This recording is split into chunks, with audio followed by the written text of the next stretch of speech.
சைவ சூப்பை ஃபுல்லாக எடுத்துக்கிட்டு அசைவ சூப்பை வாரத்தில் 2 நாள் எடுத்துங்க போதும். அடுத்ததாக இப்போ ஒரு கஷாயம் சொல்கிறேன்னு சொல்லி சொன்னேன் பார்த்தீங்களா, அந்த கஷாயம் ஒன்று சொல்கிறேன், டெய்லி எடுத்துகிட்டு வாங்க. உங்களுடைய மூட்டுகள் பலமாகி வலியிலிருந்து வெளிவருவதற்கு ரொம்ப அருமையாக சப்போர்ட் பண்ணும். எப்படி பண்ணணும் அப்படின்னு சொல்லி சொன்னோம்னா, சீந்தில் கொடி, இந்த சீந்தில் கொடி நீங்கள் கேள்விப்பட்டிருக்கலாம். இந்த சீந்தில் கொடியோட சூரணம் பவுடர் வந்து பார்த்தீங்கன்னா நாட்டு மருந்து கடைகளில் வந்து கிடைக்கும். 3 பொருளுக்குமே வந்து பவுடர் ஃபார்ம்லேயே நீங்கள் வந்து உங்களுக்கு கிடைக்கும், நீங்கள் வந்து வாங்கிக்கலாம். ஃபஸ்ட்டு வந்து சீந்தில் கொடி, இந்த சீந்தில் கொடி வந்து பார்த்தீங்கன்னா ஒரு 2 கிராம் எடுத்துக்கோங்க.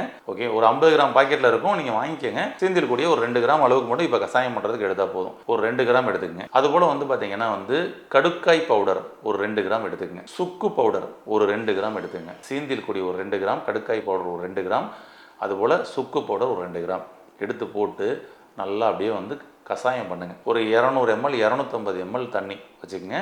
அதில் அப்படியே நல்லா வந்து கஷாயம் பண்ணுங்கள், கொதிக்க விடுங்க.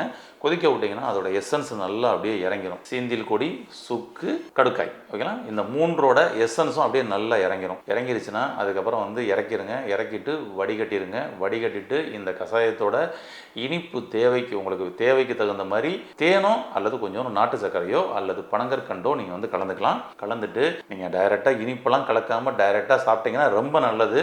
ஒரு வேளை இனிப்பு உங்களுக்கு தேவைப்படுது அப்படின்னு சொல்லி நீங்கள் ஃபீல் பண்ணீங்கன்னா தேன் கலந்துக்கலாம்.